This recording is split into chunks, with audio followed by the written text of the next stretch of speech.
안녕, 고전을 쉽게 요즘 언어로 읽어주는 문화체육인이야. 오늘 소개할 고전 소설은 호밀밭의 파수꾼. 누구나 들어보고 아는 책이긴 한데 청소년 권장 도서로 읽은 친구들 말고는 사실 제목만 알고 패싱했던 작품일 수도 있다고 생각해서 선정해봤어.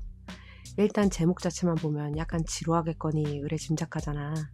왠지 노인과 바다풍의 잔잔함이 떠오르고 졸릴 것 같고 농경사회의 드넓은 밭대기 같은 게 떠오를 테지만 놀랍게도 호밀밭의 파스코는 뉴욕을 배경으로 한 방황하는 청소년 이야기야. 약간 했지? 먼저 주요 등장인물과 배경 지식에 대해서 설명할게. 이 소설의 배경은 20세기 중반인 1940년대에서 50년대 뉴욕을 배경으로 하고 있어. 미국은 제2차 세계대전 승리 이후 역사상 유례없는 호황을 누렸어. 모두가 번듯한 집이나 차, 가전제품을 사는 것에 집착하던 시기였고, 지금의 헐리우드 같은 거대한 문화산업이 태동하던 시기이기도 했고, 성공해서 가정을 꾸리고 주류사회에 편입되는 것이 정답처럼 여겨졌던 시기이기도 해. 이 당시 등장했던 단어가 바로 티네이저라는 개념인데, 이전까지는 놀랍게도 청소년이라는 독립된 세대가 없었어. 이 소설은 미국의 경제적 황금기 안의 티네이저, 청소년 특유의 반항심과 방황하는 심리를 문학적으로 처음 완벽하게 포착한 작품이라고 평가되기도 해. 어느 곳에서나 적응하지 못하고 겉돌기만 하는 홀든이라는 청소년을 중심으로 이 애가 가출을 감행하면서 뉴욕을 정처 없이 떠도는 3일간의 이야기야. 이렇게만 알고 들어가면 될 것 같아. 창에 인물관계도를 띄워둘게. 그럼 빠르게 본격적으로 이야기에 들어가 볼까?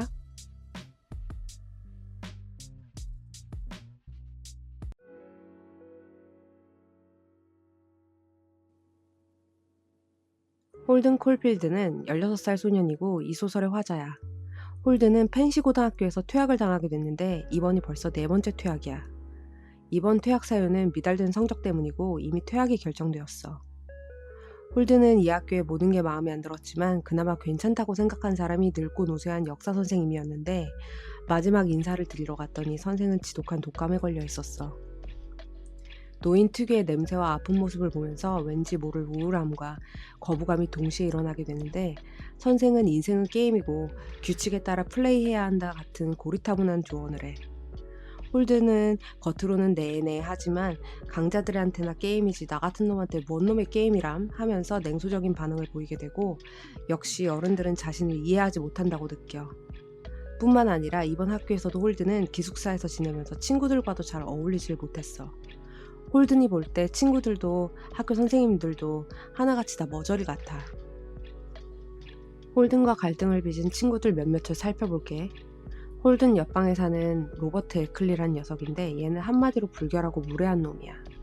멋대로 홀든의 물건을 만지작거리고 손톱을 깎아 바닥에 그냥 버려. 여드름쟁이의 이를 닦는 꼬라지를 못 봤어. 얘가 입만 열면 그렇게 똥내가 나. 홀든의 비위생적인 면을 혐오하듯이 다른 친구들도 느꼈는진 모르겠지만 로버트는 은따 같은 애야. 애들 사이에서 겉돌아. 그래서 홀든은 얘를 마냥 미워하기도 못해. 홀든도 아싸인데 얘도 아싸라 묘하게 동질감을 느끼기도 해. 또 하나는 워드 스트라드레이터라는 룸메야. 홀든과 대척점에 있는 인싸 녀석이야. 미남이라 학교에서 스타고 여자애들한테 인기가 많은 앤데 홀든은 워드가 엄청난 위선자라 느껴서 얘를 유독 싫어해. 워드는 항상 거울 앞에서 아주 오래오래 외모 체크를 하는 앤데 실상 얘가 쓰는 면도기엔 수염 찌꺼기랑 오물이 덕지덕지 붙어 있어서 얘도 더러운 건 로버트랑 다를 바 하나 없는데 겉은 멀끔하게 하고 다니니 홀드는 같은 방을 쓰면서 룸메에게 불만이 가득했었어.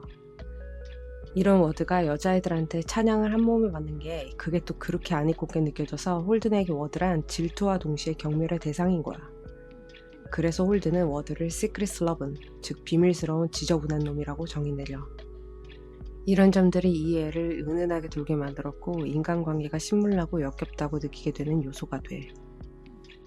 사건이 발발하는 그날에도 워드는 지 또 데이트하러 나가야 한다고 한껏 몸치장하면서 자기가 제출해야 하는 과제를 룸메인 홀든에게 시켜먹어. 이제 이 학교도 마지막이고 기숙사 친구들과도 안녕이니 홀드는 귀찮지만 선심쓰듯 툴툴거리면서도 워드의 영작 숙제를 해줘. 워드는 부탁하는 주제에 집이나 방에 대해서 써달라고 직접적으로 지시를 내려. 근데 다 씹고 홀드는 죽은 동생 엘리의 야구 글러브에 대해 썼어. 워드는 왜 지가 시키는 대로 안 하고 뻘짓했냐고 홀든을 드자비해. 홀드는 빡 돌아서 살쾡이 마냥 대리 숙제를 박벅 찢어. 근데 문제는 숙제 따위가 아니야. 얘가 룸메 워드한테 독이 바짝 오른 뱀처럼 구는 건 바로 제인 갤러허 때문이야. 워드랑 제인이 데이트했다는 사실에 완전 꼭지가 돌았어. 워드는 아무하고나 자기 위해 데이트하는 애거든. 진지한 만남이 아니라 그저 욕구만 채우려 드는 위선자인 거야. 홀드는 이런 점을 익히 알고 있고 또 경멸하고 있었어. 근데 이노마가 감히 나의 성녀, 나의 성역, 제인 갤러허를 들먹이네. 제인 갤러허는 홀든의 트리거가 되는 인물이야. 홀든이 유일하게 친밀감을 느끼는 여자인데 이웃집에 살던 소녀야. 제인 집에서 키우던 도베르만이 홀든네 앞마당에 들어와서 갈기는 바람에 홀든 엄마가 제인네한테 항의하게 되면서 두 집 사이에 약간 불편한 기류가 있었어. 그 일 있고 얼마 안 돼서 그 애와 수영장에서 마주쳤는데 제인은 어른들처럼 불편해하지 않고 쿨하고 자연스러운 태도를 보여서 홀든은 제인이 꽤 다정하고 괜찮은 애라고 생각하게 돼. 이 두 사람은 급격히 가까워졌고 여름 내내 같이 테니스를 치거나 골프를 배우며 시간을 보내. 독서도 좋아해서 서로 읽은 책에 대해 대화를 나누곤 해서 공감대가 깊었고 결정적으로 죽은 동생 엘리의 야구 글러브를 보여준 유일한 친구였어. 자신의 깊은 상처를 공유할 수 있을 만큼 홀든은 제인을 신뢰했어. 그럼 제인도 홀든을 신뢰했을까? 홀든은 그렇다고 생각해.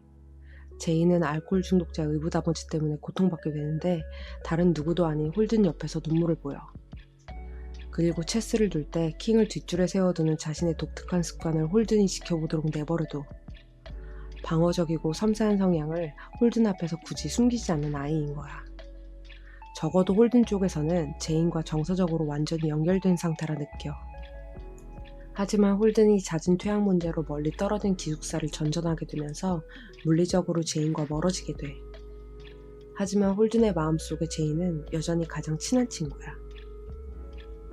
이야기로 다시 돌아가면 자기가 아는 가장 순수에 가까운 인물이 저딴 발정난 바람둥이랑 어울리다니 홀든은 참을 수 없이 분개해.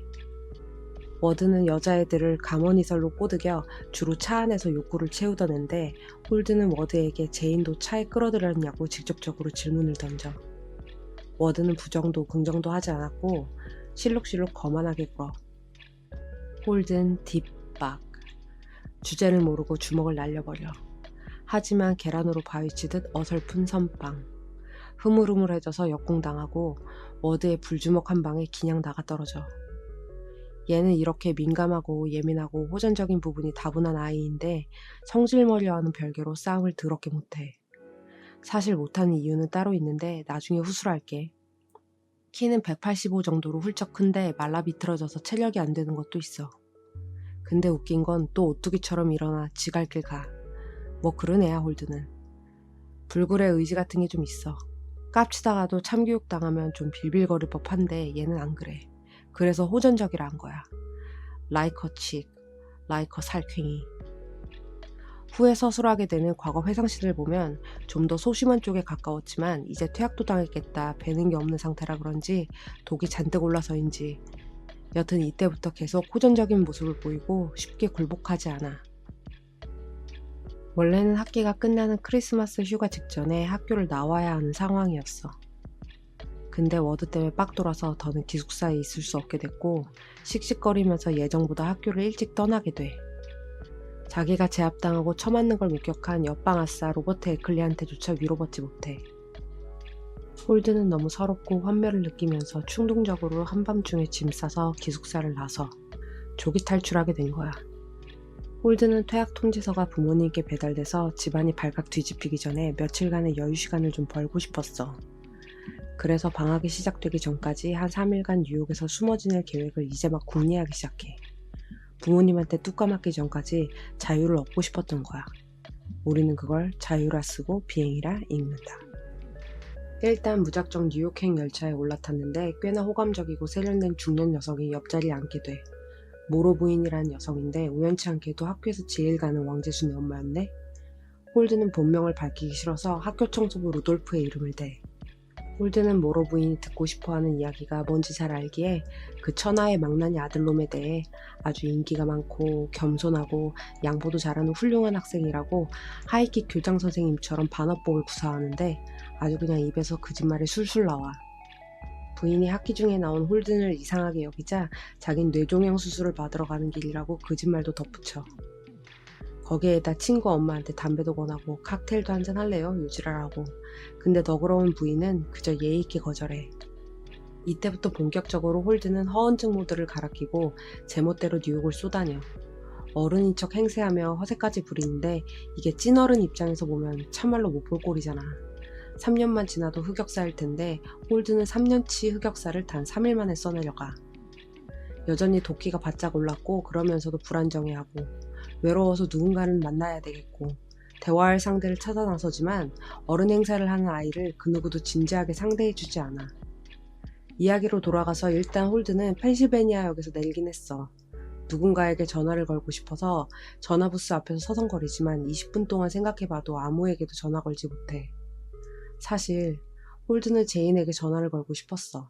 하지만 용기를 내지 못해.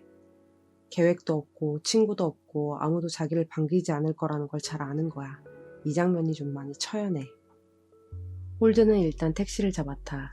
수중에 갖고 있는 돈이 아주 없진 않지만 그렇다고 넉넉한 상황도 아니니 본인이 아는 선에서 제일 싼 호텔에 묵으면서 어떻게든 버팅기려고 해. 그곳은 에드먼드 호텔이라는 곳인데 실제 지명이라면 얼마나 싸구려 같길래 하고 궁금해서 찾아봤더니 셀린저 작가가 만들어낸 가상의 장소더라고. 나는 영화 택시 드라이버의 싸구려 호텔을 떠올리면서 읽었어. 홀드는 호텔로 가는 길 택시기사에게 센트럴파크 연못이 얼면 오리들은 어디로 가는지 엉뚱한 질문을 던져. 택시기사는 반쯤 또라이 취급하면서 짜증 섞인 투로 건성건성 대꾸해. 이 소설에서 가장 유명한 대목 중 하나가 바로 이 오리 얘기야. 냉혹한 현실은 한겨울 연못을, 보호받지 못하는 학교박 아이는 연약한 오리를 떠올리게 해. 홀든이 오리들은 누가 트럭으로 실어가느냐 아니면 스스로 날아가느냐 택시기사에게 묻는 장면이 있거든. 냉혹한 현실에서 살아남기 위해서는 누군가에게 도움을 받아야 하느냐 아니면 스스로 깨쳐야 하느냐에 대한 질문 같았어. 하지만 택시기사는 별로 친절하지 않았지. 이조차도 현실은 별로 친절하지 않다라는 것을 의미하는 것만 같았어. 이야기로 들어가서 홀든은 숨어 지내기로 한 싸구려 호텔에 체크인을 해. 옆방에는 여장한 변태가 거울을 보며 혼자 즐기고 있고 다른 방에선 서로의 몸에 술을 뿌리는 커플이 있고 싸구려 호텔은 그야말로 소돔과 고모라 음지 그 자체였어. 홀드는 이런 어른의 세계에 불쾌함을 넘어 혐오감을 느끼면서도 쉽게 눈을 떼지 못해. 또 그런 자신에게 자괴감을 느끼기도 해. 뭔가 방탕한 모습에서 영감을 받았는지 홀드는 드디어 전화할 상대를 떠올리게 돼. 프린스턴 대학에 다니는 지인이 화끈하게 놀고 싶으면 얘를 찾아라 하고 전에 전화번호를 받아주었던 여자인데 스트립 댄서로 일했다던 페이스 캐번디시라는 애야. 뜬금없이 이 여자한테 전화해서 자기를 프린스턴 대학생이라고 소개하면서 당장 호텔로 와서 칵테일 한잔 하자고 제안해. 자다 깨서 퉁명스럽게 전화를 받은 페이스는 프린스턴 대학생이라는 말에 말투를 고치면서 호의적으로 대하긴 하지만 내일 만나자고 거절을 해. 근데 얘는 이 여자를 내일 만나고 싶진 않아. 정작 만나준다니까 약간 쫄은 것 같기도. 얼굴도 모르는 페이스한테 까이고 홀드는 호텔 안에 있는 나이트클럽 라벤더룸으로 내려가. 혼자 있고 싶지도 그대로 잠들고 싶지도 않았기 때문이야. 그곳에서 어른인 척, 여유로운 척, 당당한 척 연기하지만 어른의 세계가 낯선 홀드는 초조한 마음이 들고 약간 위축이 돼. 그렇게 두리번거리다 시애틀에서 관광 온 3명의 아줌마들을 만나.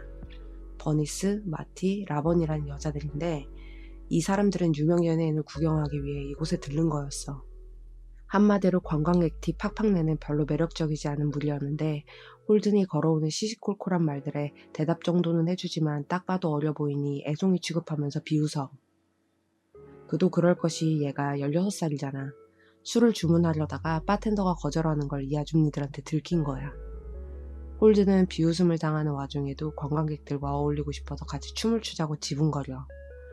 버니스라고 걔 중에 그나마 제일 나은 여자와 춤을 췄는데 버니스는 거의 뭐 댄싱 퀸이야. 홀드는 버니스의 춤선이 꽤나 멋지다고 생각해. 그렇게 아줌마들이랑 어울리는데 아침 일찍 공연을 가야 한다면서 홀든을 남겨두고 떠나버려. 근데 술값도 안 내고 튀튀. 아줌니들 양심 어디감? 애를 벗겨먹는 건 아니잖음. 그렇게 아줌니들한테 술값만 온팡 뒤집어쓰고 호갱이 된 홀드는 씁쓸한 마음으로 또다시 택시를 잡아타고 다음 장소로 이동해.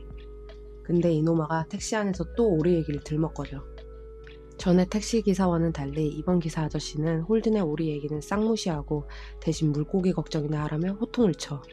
갑작스러운 꾸짖을 가래 홀든은 약간 띠용이야. 어안이 벙벙해. 이 기사 아저씨는 물고기들은 그 자리에 그대로 있고 얼음 속에 딱 붙어서 겨울 내내 지낸다면서 물고기 대변인처럼 열변을 토해.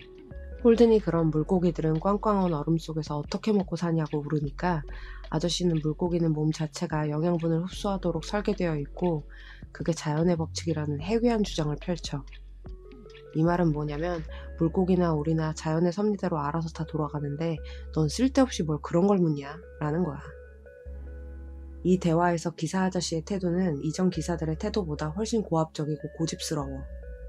홀드는 이 기사 아저씨가 다른 기성세대들에 비해 가식은 없는 유형이지만 애초에 소통 자체가 불가한 유형도 있구나 하고 또 다른 인간상을 발견하게 돼.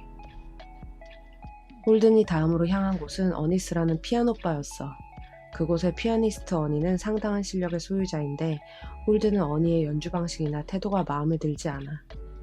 어니는 피아노 앞에서 거울을 설치해 자신이 연주할 때 짓는 표정을 관객들이 볼 수 있도록 한 건데 연주 중간중간 화려한 퍼포먼스를 섞어서 자랑하듯 연주를 해. 이게 홀든의 눈에는 엄청난 꼴불견인 거야. 어니는 나르시스트처럼 연주한 뒤에는 아주 겸손한 척 고개를 숙여 신사다운 모습을 보여. 한마디로 엄청 쇼맨십이 강한 무대 연출인 거지. 홀든은 이 피아니스트를 가식적인 속물 취급하며 순수한 예술가라고 느끼지 않아. 진정성에 대해서 의심하는 거야. 박수갈채와 남들의 관심, 오로지 인기를 끌기 위해서만 재능을 팔고 있다고 느끼는 건데 어니는 이런 모습에서 영화 시나리오 작가로 스카웃돼서 헐리우드로 떠난 자기 친형 디비를 떠올려. 친형 디비는 작가야. 홀드는 형의 단편소설 금빛 물고기를 무척 아꼈어. 형의 문학적 재능을 진심으로 존경하고 한때는 형이 홀든의 롤모델이기도 했지만 그런 형이 현재는 가식적인 헐리우드 영화 산업의 일부가 되어버린 거야. 영화판에서 시나리오 작가로 일하면서 큰 돈을 벌고 제규어를 타고 다니고 사회적인 성공은 거뒀지만 홀드는 이런 형이 순수 예술가 재능을 맞받고 변절했다고 느껴. 그래서 형을 헐리우드의 매춘부라고 비난해. 홀드는 어니스에서 뜻밖의 인물과 마주치기도 하는데 릴리언 시몬스라는 형 디비의 전 여자친구야. 릴리언은 매우 들뜨고 가식적인 태도로 홀든을 반기면서 묻지도 않은 이야기를 늘어놓기 시작해. 누구는 어디에 갔고 누구는 뭐가 됐고 누구는 누구랑 어울리고와 같은 인맥과 지위에 대해서 떠들어. 그러면서도 홀든을 은근히 깔아보면서 애 취급하는 거야. 이렇게 허설을 떨고 부산스럽게 구는 건 잘나가는 전남친 디비에게 자기 얘기를 흘려듣게 만들려는 의도가 있는데 홀드는 자기를 소식통으로 이용해 먹으려는 릴리의 속셈을 간파하고는 이 자리가 매우 불쾌해져. 릴리언은 친한 척 합석하자며 홀든을 붙잡지만 누굴 만나러 가야 한다고 거짓말을 하고 자리를 뜨게 돼. 근데 사실 갈 데가 없잖아. 결국 터벅터벅 추운 뉴욕 거리를 41블록이나 걸어서 호텔로 돌아가게 돼. 택시를 타지 않고 걸어간 건 너무 우울해서 누군가와 대화할 기운조차 없었기 때문이야. 홀로 걸으면서 홀드는 과거 기숙사에서 있었던 장갑 분실 사건에 대해서 회상해. 당시에 에드먼드 버드셀이라는 아이가 훔쳤다고 강하게 의심했었는데 홀드는 의심만 했을 뿐 버드셀의 옷장을 뒤져서 장갑을 찾아낼 배짱이 자신에게 없다는 점을 자책했어. 설령 장갑을 찾아내더라도 상대의 눈을 똑바로 쳐다보면서 주먹을 날리기보다는 그저 비꼬는 말 몇 마디 던질 자신의 겁쟁이 같은 모습을 혐오하기도 해. 그렇게 먼 거리를 걸어서 호텔로 돌아온 홀든에게 엘리베이터 보이 모리스는 한 번 하는데 $5, 밤새우는데 $15 라면서 콜걸을 부르겠냐는 제안을 해, 미자한테. 홀든은 성적인 욕구보다는 지독하게 외로운 느낌이 싫어서 충동적으로 승낙하게 돼. 근데 얘는 여자에 대해서 아무것도 모르는 그냥 애야. 막상 승낙은 했지만 홀드는 곧바로 후회해. 여자랑 그런 상황에 놓여본 적도 없고 사랑하는 사람과 첫 관계를 맺는 것을 당연시하는 낭만적인 아이인데 자기 방문을 두드리고 들어온 콜걸이 자기 또래인 어린 여자라서 더욱 당황스러워. 홀드는 방금 척추 수술을 받아서 몸이 좋지 않다는 핑계를 대는데 콜걸에게 그저 대화만 나누자고 제안해. 어디 출신인지 뭘 좋아하는지 물으면서 교감을 시도하는데 이 써니라는 여자애는 시간 낭비하지 말라면서 짜증을 겁나 내. 괜한 일로 시간 잡아먹지 말라는 거야.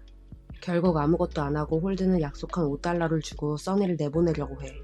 근데 써니는 $10를 요구하면서 안 주면 포주한테 이르겠다고 으름장을 놔. 홀드는 모리스와 $5에 합의했다고 주장하고 사실 그게 맞고, 그렇게 화대로 실랑이가 벌어져.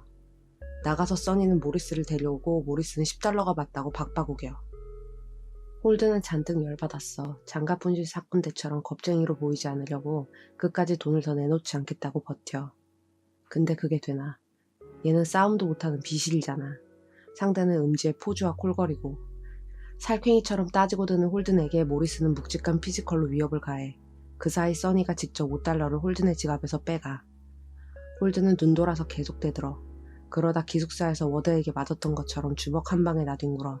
배빵 맞고 끄끄거리는데 호구에게 $5 더 뜯은 건달들은 태연하게 방에서 퇴장해.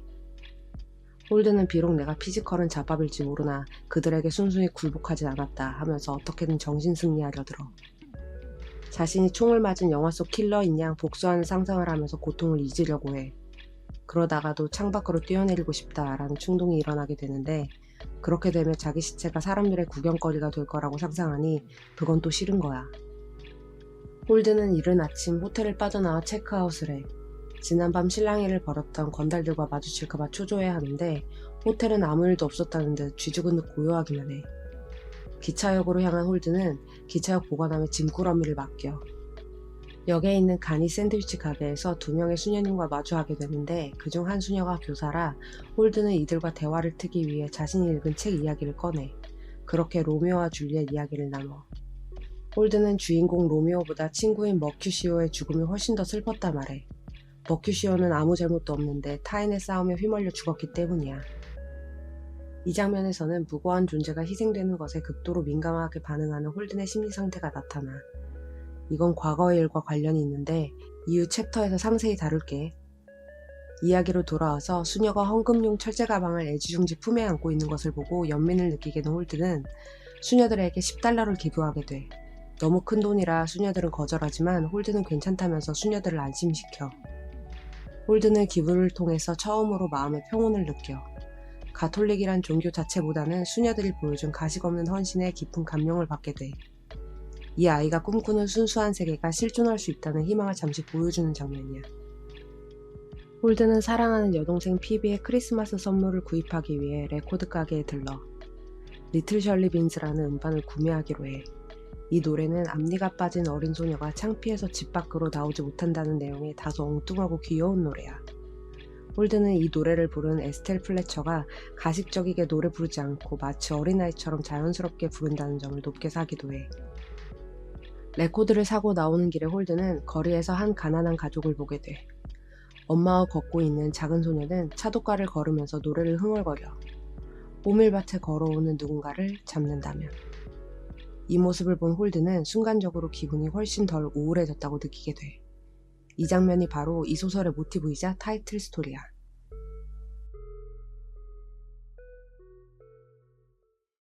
자, 여기까지가 호밀밭의 파수꾼 1부야. 16살 가출소년 홀든의 작은 평화는 이대로 지속될 수 있을까? 여동생 피비에게 크리스마스 선물을 전달할 수 있을까?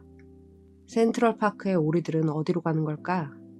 호밀밭에서 홀든이 잡고 싶었던 것은 무엇일까? 궁금하면 2부에서 만나.